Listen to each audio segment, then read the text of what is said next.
to the my new video guys and my YouTube channel. Today friends we are going to talk about how can we change notification ringtone in our Infinix phone. Guys, you want to change the notification ringtone in your Infinix phone, so friends you can change easily. And guys, now let's see how to change notification ringtone in our Infinix phone. So before starting video friends, first of all go and subscribe the channel, click the bell icon and like my video.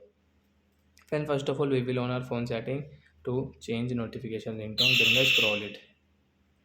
Sorry fan, I pushed the video. So is now continue. So as you can see sound and vibration setting, fans tap here, then guys scroll it. Fans you can see notification ringtone sound setting, guys tap here. So which ringtone guys you have set, guys you want to change, and guys you want to add any ringtone, so fans you can add from here.